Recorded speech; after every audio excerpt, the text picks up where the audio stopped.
Assalamualaikum warahmatullahi wabarakatuh. Kembali lagi dengan saya Fajar Hidayatullah. Dalam kesempatan hari ini kita akan membahas gambaran umum perkuliahan teori dan praktek bola basket 2. Mata kuliah ini merupakan mata kuliah kelanjutan dari teori dan praktek bola basket 1 pada semester sebelumnya.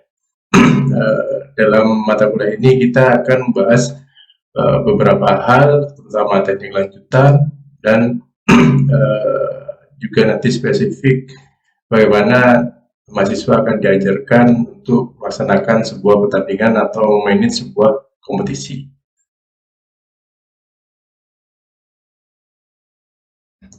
Baik, untuk submateri yang pertama dalam pertemuan kali ini kita akan membahas terkait gambaran umum materi perkuliahan. Pertama ada teknik bola basket lanjutan. Jadi nanti ada beberapa pertemuan di mana kita akan mempraktekkan teknik-teknik bola basket lanjutan. Di dalamnya ada seperti angka layup yang digabungkan dengan dribble atau langkah layup yang digabungkan dengan menerima assist atau juga beberapa hal lainnya yang merupakan pengembangan dari teknik dasar yang sudah dipelajari pada teori dan praktek bola basket yang pertama. Lalu yang kedua nanti juga kita akan sedikit mempelajari tentang statistik pertandingan bola basket dan bagaimana cara menerapkannya atau menggunakannya. Harapannya nanti mahasiswa dapat menggunakan berbagai aplikasi baik dengan menggunakan laptop ataupun smartphone untuk melakukan pencatatan statistik pertandingan. Pada submateri yang ketiga ya, nanti juga kita akan mempelajari tentang pertandingan bola basket trick-street. Ini semacam bola basket mini yang memiliki berbagai peraturan yang cukup berbeda dari bola basket yang konvensional atau full team 5 lawan 5. Lalu yang terakhir, targetnya dalam perkuliahan kali ini kita dapat mensimulasikan pelaksanaan pertandingan bola basket tentunya dengan menerapkan protokol kesehatan karena dalam situasi saat ini masih diselimuti oleh pandemi COVID-19. Jadi ya, target akhir perkuliahan ini cukup penting karena bagaimana kita dapat mensimulasikan pertandingan olahraga dengan menerapkan protokol kesehatan sehingga dalam berolahraga kita tetap menjaga keselamatan masing-masing. Untuk yang pertama pada tadi lanjutan bola basket tadi seperti yang saya jelaskan sedikit bahwa kita akan mempelajari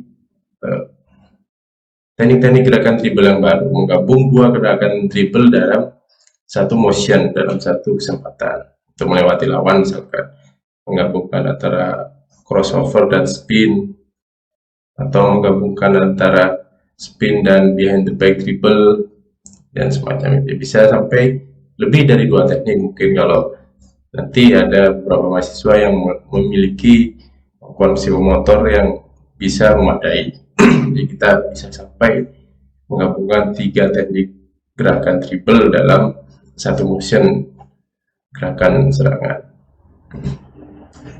Lalu yang kedua, teknik lanjutannya adalah mampu melakukan tembakan off dribble. Jadi tembakan off dribble ini menggabungkan antara gerakan dribble dan shooting. Jadi kita mulai yang paling mudah pertama pada daerah 2 angka. Mahasiswa akan dilatih bagaimana melakukan gerakan dribble di daerah 2 angka lalu menghentikan dribblenya langsung melakukan tembakan tanpa ada jeda di antaranya. Jadi secepat mungkin menghentikan dribble langsung melakukan tembakan off dribble. Lalu yang ketiga, targetnya adalah mampu melakukan tembakan 3 angka. Jika pada teori dan praktek bola basket 1 kita hanya diajari bagaimana cara menembak, lalu pada teori dan praktek bola basket 2 ini mahasiswa juga akan diajarkan bagaimana mereka bisa mampu melakukan tembakan 3K walaupun dengan persentase keberhasilan tembakan yang masih rendah. Cuman teknik ini perlu juga diajarkan sebagai teknik lanjutan dalam permainan bola basket. Materi selanjutnya adalah kombinasi teknik lanjutan bola basket. Jadi berbagai teknik lanjutan tadi juga akan digabungkan jadi satu teknik yang mampu dilakukan oleh siswa. Kalau tadi ada mampu melakukan shooting setelah dribble, di sini juga ada mampu melakukan umpan dalam keadaan dribble, sedang berlari sambil membawa bola langsung melakukan assist. Jadi gabungkan juga dengan langkah layup. Jadi selain tadi mampu melakukan assist atau umpan dalam keadaan dribble, kalau dilanjutkan rekan satu timnya bisa melakukan layup setelah menerima umpan yang tadi disebut assist. Jadi assist itu adalah umpan yang diterima mampu memberikan kemudahan bagi rekan satu tim untuk mencetak skor, itu disebut assist. Kalau umpan biasa hanya passing sebutannya, seperti yang dijelaskan pada teori dan praktek permainan bola basket yang pertama di mata kuliah sebelumnya. Lalu submateri yang ketiga, pada kombinasi teknik lanjutan bola basket ini kita akan mempelajari supaya siswa mampu melakukan tembakan 2K setelah melakukan jump stop. Kalau tadi off dribble, ini setelah melakukan jump stop, baik setelah dribble maupun setelah menerima umpan. Langsung menghentikan langkahnya, jump stop, lalu melakukan tembakan 2K. Bedanya dengan off dribble tadi, jump stop ini melakukan tambahan lompatan saat menghentikan langkah. Itu makanya disebut jump stop. Dengan off dribble tadi, dari saat melakukan langkah dribble dia langsung mengangkat bolanya, makanya disebut off dribble shoot. Materi selanjutnya pada peraturan spesifik permainan bola basket, kita juga akan mempelajari tentang overtime atau waktu tambahan. Ini biasanya terjadi saat skor permainan bola basket antara kedua tim mempunyai nilai yang sama, misalkan 50 sama, maka kita akan memasuki babak overtime. Kalau di sepak bola biasanya sebutannya extra time. Dalam materi overtime ini nanti juga akan dijelaskan bagaimana jika selanjutnya tetap terjadi skor yang sama. Lalu batas-batas apa yang perlu diperhatikan dalam overtime seperti jatah time out, team foul, dan sebagainya. Materi yang berikutnya adalah peraturan terkait semicircle atau garis setengah lingkaran yang ada di bawah ring. Itu nanti akan dijelaskan cukup detail fungsinya garis setengah lingkaran di bawah ring itu untuk apa, peraturan apa aja yang terkait di dalamnya juga. Jadi itu penting diketahui oleh setiap pemain maupun pelatih karena akan sangat berdampak pada strategi defense maupun offense yang akan digunakan nantinya. Pada poin yang ketiga juga ada peraturan spesifik terkait zero step yang baru-baru ini. Jadi ini yang termasuk yang paling terakhir, peraturan yang paling spesifik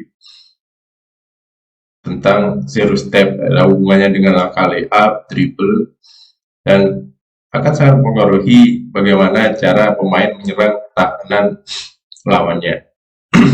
Makanya pengetahuan ini juga penting baik bagi defender maupun offender dalam menyusun strategi permainannya. Materi berikutnya ada juga fall in. Di sini nanti akan menjelaskan bagaimana fall in terjadi dan ya mengakibatkan apa saja konsekuensinya untuk kedua tim baik yang sedang menyerang maupun bertahan, dan peluang-peluang apa saja yang akan muncul dari evolve ini. Nah, yang kelima, unsportsmanlike foul. Ini pelanggaran keras yang bisa saja terjadi di bola basket yang mungkin tidak kita sadari kita lakukan, lalu bisa saja langsung pemainnya diberi unsportsmanlike foul. Banyak sekali peraturan-peraturan dalam unsportsmanlike foul ini yang belum disadari oleh atlet-atlet maupun pemain-pemain bola basket dan pelatih bahwa itu adalah merupakan unsportsmanlike foul. Baik, kita lanjut pada poin berikutnya. Kita akan membahas terkait statistik pertandingan. Nah, statistik pertandingan ini nanti yang pertama kita akan membahas indikator-indikator apa saja yang terdapat dalam statistik pertandingan, seperti indikator keberhasilan tembakan, indikator pertahanan, maupun indikator-indikator lainnya yang terkait seperti turnover dan sebagainya. Jadi pengetahuan ini penting, paling awal diketahui baik untuk mahasiswa yang pelajari teori dan praktik bola basket untuk menjadi modal bagi mereka dalam melakukan pencatatan statistik pertandingan bola basket tentunya. Setelah itu, dalam statistik pertandingan juga kita harus memahami fungsi dan tujuannya melakukan pencatatan statistik pertandingan bola basket. Karena tadi banyaknya indikator-indikator yang harus dipelajari dalam statistik pertandingan, kita harus memahami fungsi dari indikator-indikator yang tercatat tersebut. Sehingga nanti tujuannya ketika kita sudah memahami maksud dari pencatatan data pada setiap indikator tersebut, maka kita dapat melakukan analisis untuk memahami apa yang sebenarnya terjadi dalam pertandingan bola basket tersebut berdasarkan data yang tercatat dalam statistik pertandingan. Tentunya ini nanti akan menjadi sebuah hasil analisis performa olahraga. Itu adalah tujuan utamanya dalam pencatatan statistik pertandingan bola basket. Selanjutnya kita juga akan mempelajari tentang permainan 3x3. Ini semacam mini basketball game yang baru-baru ini cukup populer, bahkan sudah ada pertandingan internasionalnya. Dalam permainan 3x3 ini nanti kita akan memahami peraturan umum apa saja yang terdapat di dalamnya, jumlah pemainnya berapa, waktu bertandingnya berapa, pencatatan skornya seperti apa, dan berbagai peraturan lainnya yang secara umum harus diketahui terlebih dahulu. Lalu yang kedua, kita akan mencoba membedakan bedanya permainan 3x3 ini dengan permainan basket yang konvensional itu apa saja. Karena dengan memahami apa saja perbedaannya, kita bisa membandingkan apa saja yang dibutuhkan di permainan 3x3 bola basket ini, bedanya dengan lalu apa saja yang dibutuhkan dalam permainan bola basket konvensional. Tentunya kedua permainan ini karakternya akan sangat berbeda satu sama lainnya. Kalau secara umum bisa kita lihat, kalau permainan bola basket konvensional itu pemainnya 5 lawan 5, kalau yang di 3x3 ini 3 lawan 3. Bahkan pemain cadangannya hanya 1 kalau di 3x3. Jadi lebih dalam kita akan membahasnya pada pertemuan yang sudah kita persiapkan. Selanjutnya nanti akan ada beberapa pertemuan, kita akan bahas bagaimana cara melaksanakan kompetisi bola basket ataupun pertandingan bola basket. Mana yang pertama, tentunya mahasiswa harus dibekali pengetahuan tentang manajemen organisasi pertandingan. Sehingga ketika mereka sudah dibekali pengetahuan tersebut, bisa menentukan apa saja yang harus disiapkan sebelum melaksanakan pertandingan atau kompetisi bola basket. Terutama di saat pandemi sekarang ini, ada beberapa hal yang juga harus dipenuhi. Nah, itu ada juga penjelasan tentang perangkat pertandingan apa saja yang dibutuhkan dalam pertandingan bola basket. Jadi tidak hanya ada atlet, pemain atau pelatih, bola saja, sama ring aja, sarana prasarana aja, cuman ada beberapa hal juga yang harus diperhatikan saat mempersiapkan pertandingan bola basket di luar sarana dan prasarana tersebut. Tentunya di situ nanti dibahas secara detail dalam persiapannya seperti apa. Sebelum besok ada pertandingan, apa yang harus disiapkan pada H-1. Lalu jika akan menjelang kompetisi diikuti berapa tim, kita juga harus mempersiapkan bahkan pertandingan, peraturan yang harus dijelaskan kepada peserta. Jadi banyak hal yang akan dibahas dalam mempersiapkan kompetisi bola basket nanti. Yang ketiga, karena sekarang pada saat pandemi, mahasiswa juga perlu dibekali protokol kesehatan saja yang harus disiapkan saat melaksanakan simulasi pertandingan atau kompetisi bola basket pada akhir semester nantinya. Jadi pengetahuan ini penting supaya mahasiswa dapat memahami bagaimana cara melaksanakan pertandingan atau kompetisi bola basket namun tetap menjaga keselamatan dan kesehatannya selama masa pandemi yang berlangsung ini. Jadi baik dari cuci tangan, disinfektan, hand sanitizer, memakai masker yang sesuai saat pertandingan tentunya sudah tersedia saat ini. Nanti akan lebih jelas dibahas dalam persiapan kompetisi bola basket. Lalu pada saat pelaksanaan, hal apa saja yang perlu menjadi perhatian khusus juga akan dipelajari nantinya, baik dalam mengambil keputusan pada saat ada permasalahan atau beberapa hal penting terkait lainnya yang perlu diketahui oleh mahasiswa saat melaksanakan kompetisi permainan bola basket yang akan dilangsungkan nantinya. Dari itu beberapa poin utama yang penting yang akan kita pelajari selama mata kuliah teori dan praktek permainan bola basket hingga nanti selama 1 semester.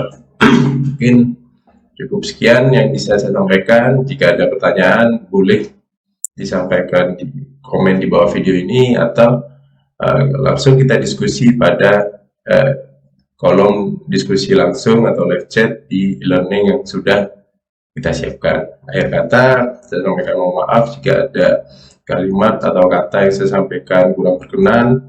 Wabillahi taufiq wal hidayah. Wassalamualaikum warahmatullahi wabarakatuh.